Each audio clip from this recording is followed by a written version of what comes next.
उत्तर प्रदेश सरकार के आदेश के बाद अलीगढ़ पुलिस जीरो टॉलरेंस में काम कर रही है और कहीं ना कहीं लगातार अवैध कारोबार पर छापेमार कार्रवाई कर रही है। अगर हम बात करें तो आज उसी कड़ी में थाना क्वासी क्षेत्र के नगला तिकोना में, जहां पर एक अवैध रूप से चल रही तमंचा फैक्ट्री का मुखबिर की सूचना पर भंडाफोड़ किया, जिसमें से वहां पर मौजूद 3 लोगों को गिरफ्तार किया और वहां पर बनाने वाले उपकरण के साथ साथ 13 तमंचे जो कि बने हुए मिले थे। और उसके बाद वहां पर बनाने के उपकरण को लेकर थाना क्वासी आई। थाना क्वासी पर उन लोगों से पूछताछ करने के बाद उन्होंने बताया कि एक व्यक्ति इसमें से मेन जो था वो बिल्कुल मौके से फरार हो गया था। अब देखने वाली बात है कि अलीगढ़ पुलिस उस व्यक्ति को कब तक पकड़ेगी और इन लोगों को आज वरिष्ठ पुलिस अधीक्षक के संज्ञान में डालते हुए इनको आज जेल भेजा जा रहा है। सर, किस तरीके का खुलासा किया गया है?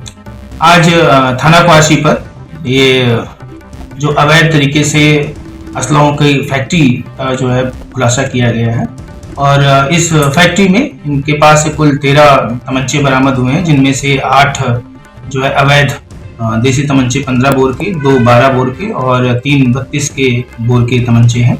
और इसके साथ ही बहुत सारी चीजें जिससे तमंचों का निर्माण किया जाता है, जैसे कि पेचकस, फुकनी इत्यादि, रेती, कटर, प्लास इत्यादि भी बरामद हुए हैं। और इसके साथ इनके द्वारा जिन बाइकों से इन सामान की सप्लाई की जाती है, वो 2 बाइकें भी बरामद की गई हैं। इनमें 2 मुलजिम जो कि सद्दाम व कामरान गिरफ्तार हुए हैं। अभी एक मुलजिम जो है इसमें मौके से भाग गया था, सगीर, जिसके लिए हम लोग तलाश कर रहे हैं। शीघ्र ही उसको भी गिरफ्तार करके आवश्यक विधिक कार्रवाई अमल में लाई जाए। इनका आपराधिक इतिहास क्या है? सद्दाम जो है पूर्व में ही ये लुटेरा रहा है और इस पर करीबन 6 मुकदमे हैं और सगीर पर भी 3 मुकदमे हैं। कामरान के मुकदमों की भी जांच की जा रही है और शीघ्र इन पर जो हम लोग अग्रिम कार्रवाई करते हुए गैंगस्टर एक्ट की कार्रवाई अमल में लाएंगे। अलीगढ़ से अपने सहयोगी अजय नवाब के साथ आशीष वार्षनी, ANB न्यूज। भदोही में हिंदू जागरण मंच के लोगों ने भदोही के कलेक्ट्रेट परिसर में पहुंच करके जिलाधिकारी के माध्यम से मुख्यमंत्री को ज्ञापन सौंपा है। ज्ञापन में उन्होंने भदोही में लगने वाले गाजी मियां के मेले का विरोध किया है।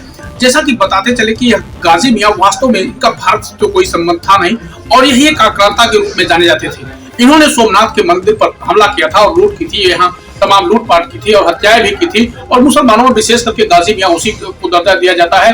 जो गाजी होता है उसके ऊपर तमाम अत्याचार उसके द्वारा जो तमाम अत्याचार किए जाते हैं हिंदुओं पर और उसे जो ज्यादा हत्याएं करता है उसे गाजी की उपाधि दी जाती है। तो ऐसे में भदोही में ऐसे मेले का आयोजन क्यों, जिसको लेकर के आज यहाँ हिंदू जागरण मंच के रामेश्वर सिंह ने जिलाधिकारी को एक ज्ञापन सौंपा है और कहा कि यह मेले का आयोजन यहाँ नहीं होना चाहिए, क्योंकि यह हिंदू बाहुल्य क्षेत्र है और यहाँ आसपास जितने भी घर बसे हैं और जहां तक भी देखा जाए तो आसपास की जो बस्तियां हैं ज्यादातर हिंदू बस्तियां हैं और इस मेले के आयोजन से भदोही में शांति भंग की आशंका भी होती है और तमाम समस्याएं बनी रहती हैं। लोगों को चूंकि उस समय जब मेले के बीच से लोगों का आवागमन होता है तो आसपास के जो हिंदू क्षेत्र से महिलाएं आती जाती हैं उनके लिए भी काफी मुश्किल भरा समय होता है और तमाम अश्लील शब्द बोले जाते हैं, फतिया कसी जाती है, जिन बातों को लेकर के अब तक तो किसी सरकार ने इस पर ध्यान नहीं दिया था। लेकिन वर्तमान सरकार ने जब मामले को संज्ञान में लिया है तो हिंदू जागरण मंच के यहाँ के रामेश्वर सिंह ने इस मुद्दे को उठाया और कहा कि यह भदोही के लिए बड़ा मुद्दा है, क्योंकि इस मेले का आयोजन भदोही में भी नहीं होना चाहिए। क्योंकि अगर हम हिंदुस्तान के हैं तो हिंदुस्तान के होने के नाते अगर किसी हिंदुस्तान से संबंधित नागरिक का मेला लगता है तो अच्छी बात है, लेकिन यहाँ आक्रांताओं का मेला क्यों? तारीख को हम लोग जिलाधिकारी के पास आए हैं एक महत्वपूर्ण पत्रक लेके कि हमारे भदोही नगर में मर्याद पट्टी वार्ड में एक गाजी मियां नाम से एक मेला लगता है जो हमारे देश के सबसे बड़ा शत्रु था। सोमनाथ मंदिर का ध्वस्त किया था, तमाम हिंदुओं के का सील भंग किया, नरसंहार किया। ऐसे व्यक्ति का हमारे नगर में, हमारे शहर में, जिससे उनका कोई हमारे भदोही से गाजी मियां से कोई लेना देना, कोई सरोकार नहीं है। ऐसे व्यक्ति का जिससे हमारे तमाम आहत होते हैं इस मेले को देख के। इसके मेले का आयोजन का ही तथ्य कुछ नहीं है। जो हमारे देश को लूटा हो, हमारे सोमनाथ मंदिर को ध्वस्त किया हो, उसका महिमा मंडल हो रहा है या क्या उचित है? इसी मेले को बंद कराने के हेतु के लिए हमने डीएम साहब को और मुख्यमंत्री जी को ज्ञापन सौंपा है। भदोही से ANB न्यूज के लिए आनंद तिवारी की रिपोर्ट। उत्तर प्रदेश के लखीमपुर खीरी में प्राइवेट हॉस्पिटल सैकड़ों की तादाद में चल रहे हैं। बात की जाए अगर डायग्नोसिस सेंटरों की तो डायग्नोसिस सेंटर भी इसी तरीके से चल रहे हैं, जो कि डायग्नोसिस सेंटरों की ये जांच कराई जाती है। अभी एक कहीं अमीनुद्दीन भाई ने जांच कराई, उस जांच में एक पित्त की पथरी में 5 mm की पथरी आई, दूसरी जांच कराई गई उसमें 11.5 mm की पथरी आई। तो क्या विश्वास करा जाए ये डायग्नोसिस सेंटरों पे कि किस डायग्नोसिस सेंटर में सही जांच होती है। और इसी बात को लेकर के आपको बता दें, जितने प्राइवेट हॉस्पिटल लखीमपुर में चल रहे हैं उन हॉस्पिटलों में आए दिन मौतें हो रही हैं, कहीं जच्चा की मौत होती है, कहीं बच्चे की मौत होती है, लेकिन स्वास्थ्य विभाग जो है उसके कान में तक जो तक नहीं रेंग रहा है। स्वास्थ्य विभाग को कर्मी नींद में सोया हुआ है और स्वास्थ्य विभाग कब जागेगा जो इन हॉस्पिटल संचालकों के ऊपर कार्रवाई होती है और ये डायग्नोसिस सेंटरों के मालिकों पे कब कार्रवाई होती है। कैमरा पर्सन श्याम पांडे के साथ एनवी न्यूज मासूकली। यहाँ में लगातार नगर निगम जो है कुर्की कार्रवाई कर रहा है। जो टैक्स बकायेदार है, टैक्स बकायेदारों पर लगातार नगर निगम जो है निगाह बनाए हुए है और जो है उनकी संपत्तियों को कुर्क भी कर रहा है और लगातार जो है लोग टैक्स जो बकाया है वो जमा भी कर रहे हैं। आज आप देख सकते हैं कि यहाँ पे नियामा में बैंक ऑफ बड़ौदा के बगल जो है इन्होंने कार्रवाई की, इसमें बैंक ऑफ बड़ौदा भी शामिल था और बैंक ऑफ बड़ौदा पे भी जो है नगर निगम ने कुर्की कार्रवाई की है। लेकिन तुरंत बैंक ऑफ बड़ौदा ने जो भी टैक्स बकाया था, करीब 3 लाख से अधिक टैक्स बकाया था, वो नगर निगम का जमा कर दिया और कोर्ट की कार्रवाई रोक दी गई है। जो बकाया टैक्स उसको भी आगे जमा करने की बात की जा रही है। यहाँ पे नगर निगम के सभी अधिकारी हमारे साथ हैं। आइए हम बात करते हैं कि टैक्स की कार्रवाई को लेकर अधिकारी क्या कर रहे हैं। आज जितनी भी कुर्की की कार्रवाइयाँ लगी थी वो सबसे पहले समाचार पत्रों में भी प्रकाशित हैं। उसके पहले 2-3 बार उनको नोटिसेस दी गई हैं। तो हमारे साथ टीम है, हमारे विभागाध्यक्ष CTO साहब हैं और MTS साहब हैं और TS साहब यहाँ पर सभी लोग हैं। और इन लोगों से अपील की जा रही है कि ये अपने गृहकर और जलकर जमा कर दें।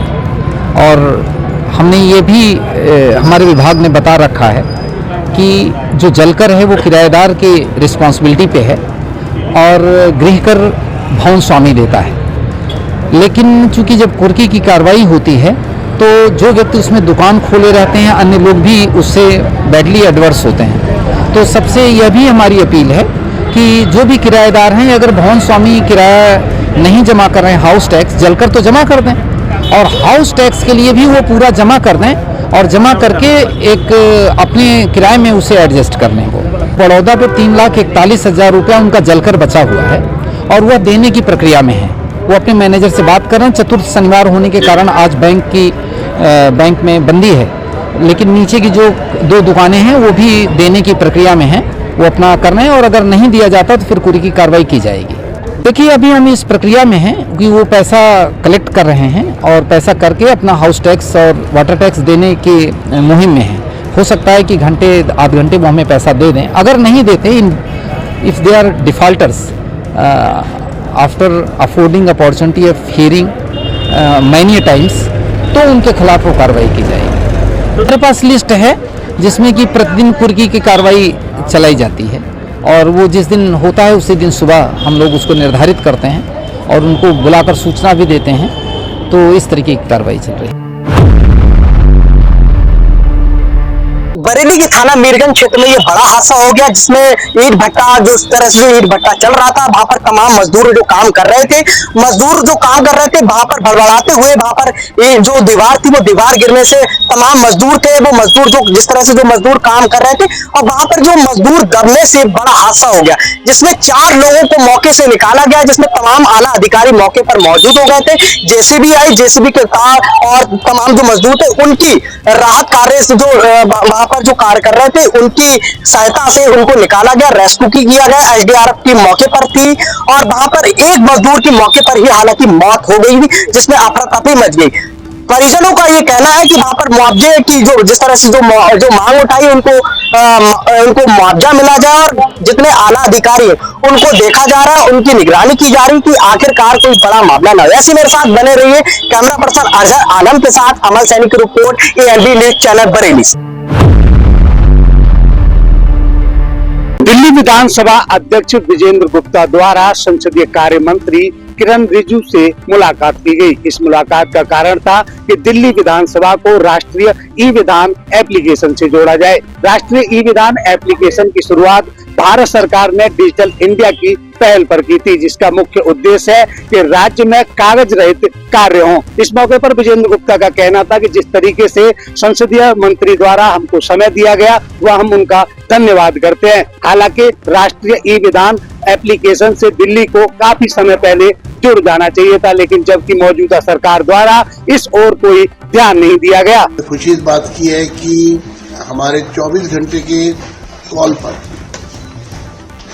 जो अधिकारी हैं पार्लियामेंट्री अफेयर मिनिस्ट्री के, वो दिल्ली विधानसभा पहुंचे और 24 आवर्स के अंदर अंदर एक हमारी पहली मीटिंग हुई जिसमें हमारी तमाम रोड मैप डिसाइड हो गया और आज MOU साइन हो रहा है और 100 डेज का जो टारगेट हमने रखा था प्रधानमंत्री जी के आह्वान पर, मैं कहता हूं कि देश की तमाम पार्लियामेंट जो है, असेंबलीज जो हैं, वो नीवा के साथ जुड़ रही हैं और 100 डेज के अंदर मैं मंत्री जी को ये आश्वस्त करता हूं कि आपके सहयोग से, आपकी स्पॉन्सरशिप से हम 100 डेज के अंदर अंदर दिल्ली की असेंबली को नीवा से जोड़ेंगे। ई विधानसभा, पेपरलेस विधानसभा इसको बनाएंगे। काफी सालों से काम रुका हुआ था। मुझे बहुत हैरानी है जब मैंने सारे केस को देखा, किस तरह से ministry of parliamentary affair bar bar approach भी किया कि भाई आप करिए, हम हर तरह से कोऑपरेट करेंगे, फाइनेंस तक करेंगे आपको, लेकिन नहीं किया गया, जिसके कारण जो फैसिलिटी दिल्ली की विधानसभा को बहुत साल पहले मिल सकती थी तो नहीं हुई। अब देखना होगा कि जिस तरीके से राष्ट्रीय ई विधान एप्लीकेशन से दिल्ली विधानसभा जुड़ती है, उससे दिल्ली वासियों को कितनी राहत मिलती है। अंबुज उपाध्याय, ANB न्यूज, दिल्ली। अगर कुछ दिन पहले की बात की जाए तो चंडीगढ़ के अंदर एक हादसा हुआ था। 2 पुलिस कर्मियों की जो है मौके पर डेथ हो गई थी। हालांकि होली का जो ये मसला बताया जा रहा है, नाके जो हैं लगाए गए थे होली के आसपास और उस दरमियान जो है एक घटना हुई थी। आज की अगर बात की जाए तो चंडीगढ़ की SSP कंवरदीप कौर की तरफ से जो है बयान दिए गए हैं कि अब जितने भी जो हैं नाके लगाए जाएंगे, जहाँ भी नाकाबंदी होगी और जो बैरीगेट हैं, बैरीगेट की बैक साइड पे ही जो है चंडीगढ़ पुलिस या अन्य जो पुलिस बल जो होगी वो वहाँ पे जो है तैनात होगी। हालांकि इससे पहले भी कई मामले जो हैं सामने आ चुके हैं। इससे पहले भी कई बार देखने को मिला है कि खासकर जो पुलिस कर्मी हैं उनके साथ कई बार जो है घटनाएं होती हैं, जिसके चलते ये बड़ा फैसला लिया गया है। तो कह सकते हैं कि चंडीगढ़ पुलिस की तरफ से एक अच्छा फैसला लिया गया है। खासकर अपने जो मुलाजम हैं उनके बारे में सोचा गया है कि जिस तरह से अगर किसी भी नाकेबंदी में अगर घटना होती है तो किसी मुलाजम को जो है चोट ना लगे, तो इसी के चलते ये बड़ा फैसला लिया गया है। तो बिल्कुल इस फैसले की जो है, खासकर अगर हम बात करें जो पुलिस मुलाजिम हैं, जो निचले जो उनके जो कांस्टेबल या अन्य जो अधिकारी हैं, उनमें भी काफ़ी खुशी की लहर है। परिवार के अंदर भी खुशी की लहर है। जब ये पूरा मामला जो है होली के दिन जब ये हुआ था तो उसके बाद जो है परिवार में भी काफ़ी जो है रोष था और अन्य जो पुलिसकर्मी थे उनमें भी काफ़ी रोष था और उनकी मांग थी कि इस तरह का कोई डिसीज़न लेना चाहिए है कि जो पुलिसकर्मियों के हक में हो। तो बिल्कुल चंडीगढ़ पुलिस की जो SSP कंवरदीप कौर है, उन्होंने एक अच्छा डिसीज़न लिया कि अब जितने भी नाकेबंदी जहाँ पर भी होगी, बैरीगेटिंग की बैक साइड पे पुलिसकर्मी खड़ेंगे। चंडीगढ़ से कैमरा पर्सन मनदीप के साथ ANB न्यूज़ के लिए अमित सेठी की रिपोर्ट।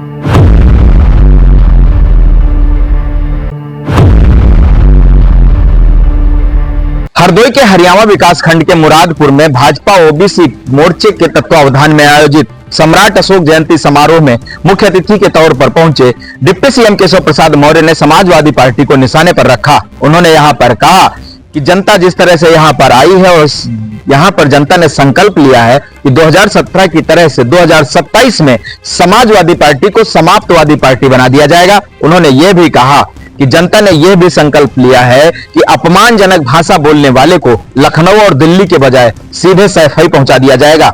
उन्होंने अखिलेश यादव के द्वारा दिए गए एक बयान के जवाब में कहा कि अखिलेश यादव की पार्टी ही ऐसा कर सकती है क्योंकि अखिलेश यादव के जैसे संस्कार हैं वैसे ही विचार हैं। अखिलेश यादव को यहां पर उन्होंने लगातार निशाने पर रखा और कहा कि जनता समाजवादी पार्टी को समाप्तवादी पार्टी बना देगी। हरदोई में भारतीय जनता पार्टी OBC मोर्चे के तत्वावधान में महान सम्राट अशोक जी की जयंती का समारोह था, जिसमें जनपद के कोने कोने से भारी संख्या में लोगों ने सहभाग किया और आज एक ही संकल्प लिया है कि 2027 में 2017 दोहराएंगे समाजवादी पार्टी को समाप्तवादी पार्टी बनाएंगे और यह जो अपमानजनक भाषा का प्रयोग करने वाले हैं इनको लखनऊ और दिल्ली नहीं सीधा सैफई प्रस्थान करवाएंगे। सर उन्होंने क्या कहा कि सरकार को धमकी मंत्रालय बना देना चाहिए। ये काम श्री अखिलेश यादव जी की पार्टी ने किया है और वही करते हैं, जैसे उनके संस्कार है वैसे उनके विचार है। हमारी सरकार गुंडों, अपराधियों, माफियाओं, दंगाइयों के साथ कोई समझौता नहीं करती है। अगर कोई अपराध करता है तो उसकी जांच करके उसके खिलाफ कानून सम्मत कठोर कार्रवाई की जाती है, ठोस पैरवी की जाती है। जब गुंडों, अपराधियों, माफियाओं के खिलाफ कार्रवाई होती है तो अखिलेश जी बिलबिला उठते। आपने साल भर पहले कहा था सरकार से बड़ा संगठन, क्या अनुभव रहा? मैं संगठन का कार्यकर्ता हूँ, इसलिए सरकार में सब अच्छा है, संगठन भी अच्छा है, सरकार भी अच्छी है।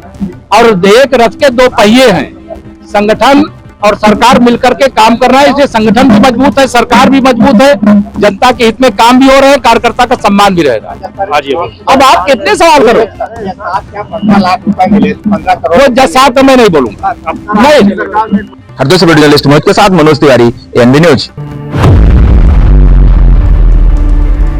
उत्तर प्रदेश के मुख्यमंत्री योगी आदित्यनाथ का कानपुर दौरा है, जिसके चलते कानपुर प्रशासन लगातार मुस्तैद नजर आ रहा है। आपको बता दें, मुख्यमंत्री योगी आदित्यनाथ का कानपुर कन्वेंशन सेंटर का निरीक्षण करना है, जहां पर डीएम द्वारा जगह जगह जाकर निरीक्षण किया जा रहा है। आपको बता दें, जो निरीक्षण होना है वो उस पर कड़ी नजर रखी जा रही, काफी सुरक्षा व्यवस्था रखा जा रहा है और सुरक्षा व्यवस्था को देखने के लिए कानपुर डीएम प्रशासन द्वारा सभी तरह से चेकिंग की और देखा गया वहां किस तरह की सुविधा है और सुरक्षा, कड़ी सुरक्षा को देखते हुए नजर आए। मेट्रो सेंटर में जिस तरह डीएम का निरीक्षण हुआ है और वहां चेकिंग चल रही है और जिस तरह से उनका सुरक्षा को लेकर पुख्ता इंतजाम भी किए गए हैं, वहीं कानपुर के जिलाधिकारी जितेंद्र प्रताप जाकर वहां खुद निरीक्षण कर रहे हैं और देख कर रहे हैं कि किस तरह से सुरक्षा व्यवस्था कोई चूक ना हो सके। आपको बता दें, लगातार वहां पर जब पता चला है कि योगी आदित्यनाथ का निरीक्षण करने आना है उनको, तो लगातार प्रशासन और शासन दोनों मुस्तैद हो गए हैं और उनके द्वारा निरीक्षण किया जा रहा है जगह जगह और सुरक्षा व्यवस्था की कड़ी पुख्ता इंतजाम भी किए जा रहे हैं। आज जिलाधिकारी के द्वारा मेट्रो स्टेशन चुन्नीगंज में जाकर हर चीज को बारीकी से परखा है और देखा है कि योगी आदित्यनाथ के आने पर कोई चूक ना हो, किसी प्रकार का कोई वो ना देखने पर, इसलिए वहां जाकर जांच पड़ताल किया है। जितेंद्र प्रताप ने यह भी बताया कि यहाँ चुन्नीगंज में बने कन्वेंशन सेंटर का किसी जो निरीक्षण करेंगे योगी आदित्यनाथ तो उनका कोई भी किसी प्रकार की शिकायत न जाए। इन सब चीजों को ध्यान में रखते हुए जिलाधिकारी वहां पर निरीक्षण करने, जांच पड़ताल करने पहुंचे हैं। बिठूर कस्बे की एक हमारी ऐतिहासिक और एक सांस्कृतिक विरासत है और उसी क्रम में कुछ वर्षों से बिठूर महोत्सव होता रहा है और उसी क्रम में माननीय मुख्यमंत्री जी ने सहमति दी है, कल हमारे समापन कार्यक्रम में रहेंगे। और जैसा आप लोग अवगत हैं, इस बार हमारा उत्तर प्रदेश और महाराष्ट्र की संयुक्त थीम भी है, क्योंकि नाना राव साहब को सम्मानित करने के लिए पहले से ही वहां पे स्थल है, तो वहां पर माननीय मुख्यमंत्री जी स्वयं रहेंगे और कुछ कार्यक्रम प्रस्तुत होंगे जो अष्टदर्शनीय है, जो छत्रपति महाराज जी के समय के थे, उनका अवलोकन भी करेंगे और उनका उद्बोधन भी हमें प्राप्त होगा। सर, कन्वेंशन सेंटर में जाएंगे, आपने भी निरीक्षण किया है, क्या कुछ पाया और मेट्रो का भी दौरा करेंगे क्या? जो सबसे बड़ी परियोजनाएं हैं, माननीय मुख्यमंत्री जी जो कि हमेशा ही उन परियोजनाओं को समझे पर्यवेक्षण करते रहते हैं, मंडलीय समीक्षा बैठक भी है और उससे पहले ही माननीय मुख्यमंत्री जी स्वयं भी जो इस जनपद के लिए बहुत ही महत्वपूर्ण परियोजना मेट्रो है, जिसका चरण पहले से चल रहा है और सेकंड चरण हमारा कानपुर सेंट्रल से चुन्नीगंज का तैयार उद्घाटन, उसका भी कल देखेंगे, पर्यवेक्षण करेंगे। और उसके अलावा जो कन्वेंशन सेंटर जनपद के लिए इंपॉर्टेंट है, कंप्लीट हो जाए, कुछ डिले है उसमें, तो उसमें भी काम चल रहा है हमारा, उसका माननीय मुख्यमंत्री जी स्वयं भी उसका अवलोकन करेंगे। कानपुर नगर से वीडियो जर्नलिस्ट नवीन चंद्र के साथ सत्यम गोस्वामी, एएनबी न्यूज। जनता पार्टी के नवनियुक्त जिलाध्यक्ष दुर्गेश राय का कुशीनगर जनपद में प्रथम आगमन पर भाजपा के कार्यकर्ताओं ने ढोल नगाड़े के साथ उनका जोरदार स्वागत किया है। आपको बता दें, भारतीय जनता पार्टी के नवनियुक्त जिलाध्यक्ष दुर्गेश राय कुछ दिन पहले ही दूसरी बार भारतीय जनता पार्टी के जिलाध्यक्ष चुने गए हैं। आपको बता दें, जब दुर्गेश राय जी का आगमन कुशीनगर जनपद के सीमा में जुल्हिनिया पर जैसे ही हुआ है, वहां पे भाजपा कार्यकर्ताओं के द्वारा जोरदार स्वागत किया गया है। वहीं आपको बता दें, राजनीति कश्यप जो नगर पंचायत अध्यक्ष सुकरौली, साथ ही हाटा विधायक मोहन वर्मा, साथ ही आपको बता दें जो हेतिमपुर टोल प्लाजा है, वहां पर भी भाजपा के तमाम नेताओं के द्वारा उनका जोरदार तरीके से स्वागत किया गया है। वहीं आपको बता दें, भारतीय जनता पार्टी के नवनियुक्त जिलाध्यक्ष का जगह जगह पे स्वागत किया गया है। वहीं उनका स्वागत सीधे टोल प्लाजा से होते हुए कसिया, साथ ही बाड़े पुल, साथ ही पडरौना के लिए भी हुआ है। वहीं आपको बता दें, भारतीय जनता पार्टी के जो नवनियुक्त जिलाध्यक्ष हैं, उनका जोरदार स्वागत करने के लिए भारतीय जनता पार्टी के जो भी नेतागण हैं, पदाधिकारी हैं, वो पूरी तैयारियों के साथ उनका जोरदार तरीके से स्वागत किया गया है। कुशीनगर से ANB न्यूज टीवी के लिए मैं ज्ञानेश्वर बर्नवाल। मुख्यमंत्री नीतीश कुमार के द्वारा राष्ट्रगान का अपमान मामले पे लेकर बिहार में सियासत थमने का नाम नहीं ले रहा है।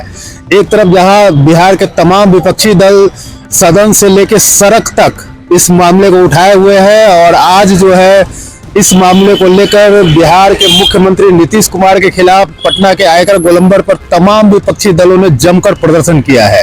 आपको बता दें कि बीते दिनों मुख्यमंत्री नीतीश कुमार पाटलिपुत्रा स्पोर्ट्स कॉम्प्लेक्स में जो राष्ट्रगान है, राष्ट्रगान के दौरान कुछ ऐसी हरकतें कर रहे थे जिसके कारण जो है बिहार के तमाम विपक्षी दल मुख्यमंत्री नीतीश कुमार पे हमलावर हो चुके हैं। और इसका नजारा जो है आज पटना के आयकर गोलंबर पर देखने को मिला, जहां पे तमाम विपक्षी दल एकजुट होकर मुख्यमंत्री के खिलाफ नारेबाजी करते हुए नजर आए और यहाँ पे मुख्यमंत्री नीतीश कुमार का पुतला भी फूका है। अब आने वाले दिनों में देखना काफी दिलचस्प होगा कि मुख्यमंत्री के द्वारा राष्ट्रगान का अपमान मामले पे जो विपक्षी दलों द्वारा जो मुख्यमंत्री नीतीश कुमार के इस्तीफे की लगातार मांग हो रही है और विपक्षी दलों द्वारा जो आरोप लगाया जा रहा है कि मुख्यमंत्री नीतीश कुमार अब अस्वस्थ हो चुके हैं और बिहार की सत्ता पर रहने लायक बिल्कुल नहीं है। अब ऐसी स्थिति में आगे देखना है कि विपक्षी दलों का ये आंदोलन आगे और कितना बड़ा रूप लेता है। देखिए, राष्ट्र का अपमान, देश गान का अपमान नहीं सहन करेगा हिंदुस्तान और लगातार हम लोग आवाज उठा रहे हैं। हमारे आदरणीय नेता तेजस्वी जी सदन से लेकर सड़क तक और आज पूरे राज्य में माननीय मुख्यमंत्री नीतीश कुमार जी का पुतला दहन करके राष्ट्रीय जनता दल और महागठबंधन के साथी विरोध प्रकट कर रहा है कि राष्ट्रगान का मैंने अपमान किया है, इसलिए अविलंब माफी मांगिए। और अब आपकी वो स्थिति नहीं रह गई जो आप बिहार के संवैधानिक पद पर एक पल भी बने रहे, क्योंकि आपने खुद अपने अचेतता का भाव कई जगह प्रकट कर चुके हैं, बयान के माध्यम से हो या आपका जो कार्यशैली रहा है।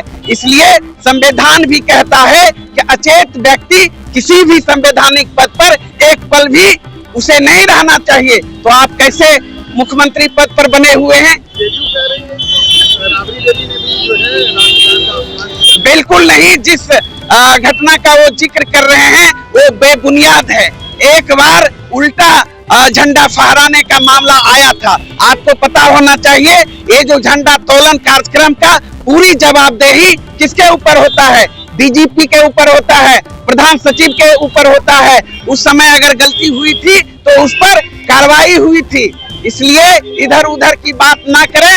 माननीय मुख्यमंत्री नीतीश कुमार जी ने राष्ट्रगान का अपमान किया है, इसलिए पूरे देश की जनता से उन्हें माफी मांगनी चाहिए और बिहार की मुख्यमंत्री पद से अविलंब इस्तीफा दे देना चाहिए। सहयोगी अमित के साथ सुरजीत कुमार, ANB न्यूज पटना। औरंगजेब को लेकर देश में सियासी बहस छिड़ी हुई है। इसी बीच सलेमपुर लोकसभा के सपा सांसद रामाशंकर राजभर ने बलिया में बड़ा बयान दिया है। कहा कि राजतंत्र का राजा औरंगजेब था और वो आतंकवादी था।